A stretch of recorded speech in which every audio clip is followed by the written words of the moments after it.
Достор, салам алейкум дагы бир жолу. Көкбөрү майрамы уланууда. Биз менен Мелисбек уулу Нуржан ынтымак командасынын чабуулчусу. Нуржан, ассаламу алейкум. Алейкум ассалам. Кандай ден соолуктар? Жакшы. Маанайлар. Жакшы буюрса бар. Баракелде. Эми ушу эң негизги жаңылыктардын бири 83-түн келиш боюнча, Нуржан. Бул команда бул буга чейин Сарыөзөн чүй командасында оюн көрсөтүп жүргөн ат. Белек Мукаев чапты, Рустам Тунариев чапты. Бул атты биз командага өзгөчөлүгүн, ошо оюнда мыктылыгын көрсөткөндүгүн менен келип калды.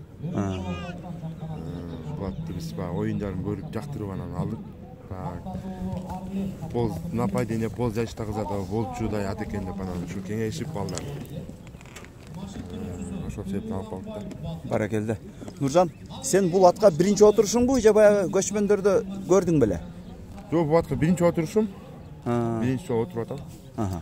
Негизи бизде командада алганда биз 12 бала көрүп жактырып алабыз да. Негизинде атты бири-бирибизге, моторду бири-бирибизге ат келиш керек. Ооба. Бир бала чаап минип калбаш керек да.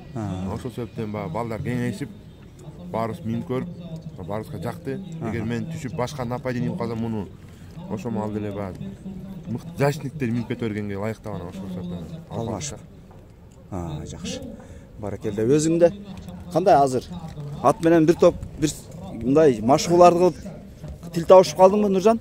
Ооба, буну алып келип бир машыгуу өткөрдүк.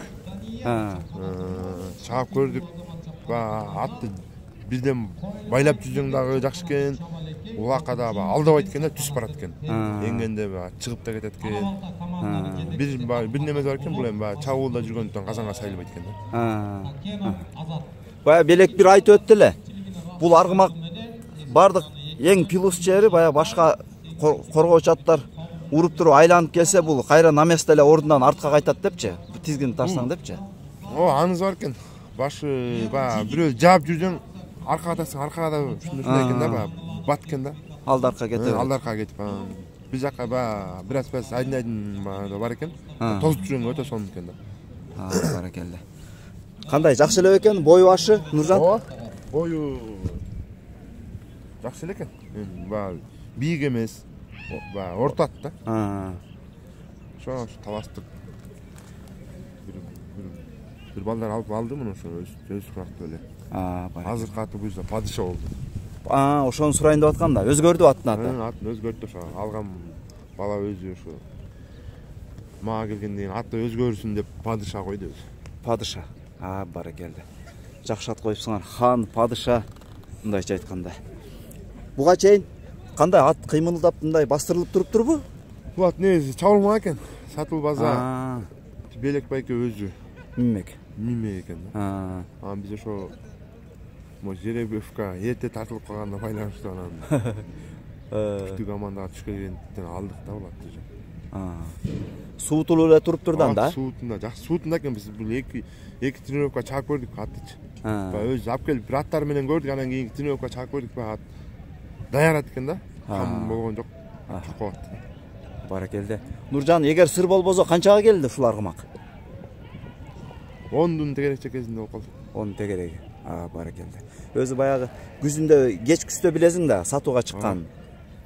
Анан кийин өзү баягы чемпионатта 10 кылган экен, таласта. Анда сатылбаган экен. Андан кийин деле ошо берип аттыр. 12ге чейин берип аткандар болуптур. Балар болбой аттыр, анан ошо сүйлөшүүлөрдү жүргүзүп атып, байкелер кайра чыгып атып, барып атып, анан 12-н теренде болду да, 12ге жетти. Баракелде. Спонсор жигиттин аты ким? Эми аты укса спонсор Талас районунан Аскат деген бала. Баракелде. Аскат деген бала. Эми баягы салым кошуп аткан жигиттердин атын атап койгон жакшы го. Ошо да Алла ыраазы болсун.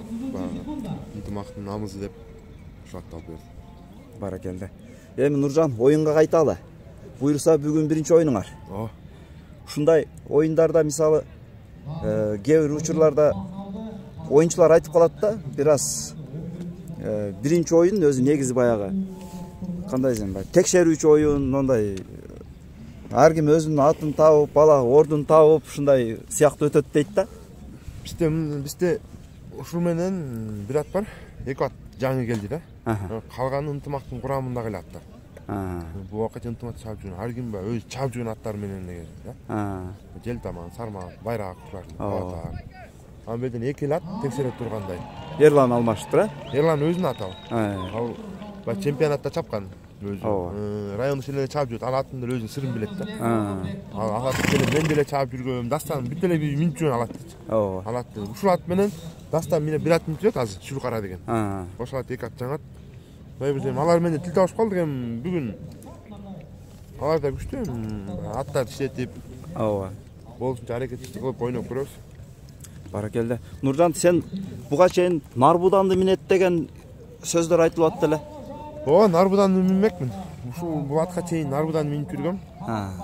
Анткени Нарбудан чабуулга деп минип жүргөнбүз. Анан баягы биз Мураста Көл бир областтын мыкты командасы, достуктагы. Анан 2 күчтүү команда келгенден биз Жайыштан аттарын көбүрөөк кылдык да. Эгер бизден айдын алып калса, бизге Жайышта көп күч берет деп, ал бизде почти 7-8 атыбыз Жайышта. Баракелде. Чабуулда дагы, Жайышта дагы универсал сыяктуу ба? Ушундай тура башталат. Эми буйруса бул Аккул ат майданында 4 жылдан кайтып келдик, Нуржан. Бул сен өзүңүн жеке көз карашыңда оюнчуларга, аттарга кандай таасирин тийгизет? Эми бу жерде дерлик баягы оюн талаанын 60-70% жабык да, курчалган. Бул оюн талаасы улакчыларга да, көрөрмандарга да эң сонун ыңгайлуу жер. Буга чейин биз көптөр эле суранып жатты болуш керек, бул ишеге болсо экен деп. Болбой атты да. Бирок оюнга негизи өтө сонун жер да. Полязы жеңил, бүчөтүнөн. Баягы көлдүнө оор кум эмес, жеңил. Башкы бираз башка аттарга астанага такап жакшы да бул жерчи. Эгер башка аттар жана көлдүн полянды бүт эле аут болот да. Аут. Жандай ойнок аттарды кармай албайт. Мерден бүт эле аттар бирден жаап жакшы оюн болот. Баракелде. Анан дагы бир ушул оюндардан улам байкап атам, Нуржан. Аттар башка мисалы жерлерге караганда бул жерде батыраак чарчап атат да, себеби өзүң айткандай бу жерде аут болбойт да. Аттын күчү көбүрөөк короп калбай атабы? Жок, бул көкбөрө жылдан жылга өнүгүп атыр. Ошол себептен дейм, анткени ылдам ат көбөйүп баштады да азырчы. Кандай атка улак тийбесин, көп күлүк болот да, кубалап калып атыр. Аттар ылдамдаган сайын ушундай болуп атырбы деп ойлойм да. Ылдамдаган сайын тозуп жабуу дагы, тозушуу дагы көп болот да. Ошол себептен дагы деп ойлойм. Бул жерде эми ат негизи чарчабаш керек, анткени көлгө караганда бул жер жеңилирээк да, полясы. Баракелде. Эми Нуржан, дагы бир маселе бар да. Көп учурларда баягы оюнчулар менен эки оюнчулар оюн талаасында баягы ачуу үстүндө кээде кыйкырышып кетет, кээде кол көтөргөн учурлар аз эле, андай учурлар дагы кээ учурларда болуп калат. Бирок оюн бүткөндөн кийин эле кайра кучакташып дос болуп кете берет да. Бирок буякта баягы көрөрмандар кырылышып калып атат да, комментарийлердечи. Мен ушу жегеле көрөрмандарга айтат элем да. Комментарийлерде окусаң, муну уруп сындырып сал, муну уруп бүктөп сал, бул мындай эми айтпай турган сөздөрдү айтат да эми кээ бирлерчи. Ошолорго айтып кетет элем да эми. Мейли, ар бир команданын өзүнүн көрөрманы бар. Ошого көрөрмандык кылып, ошону сүрөп эле койсо да. Анан эми бул команданы жаман көрүп, бул команданы сөгүп, тилдеп, эми ал мейли башка улут болсо бир жөн, башка мамлекеттен ойносо бир жөн, эми Кыргыздын жигиттери да бар.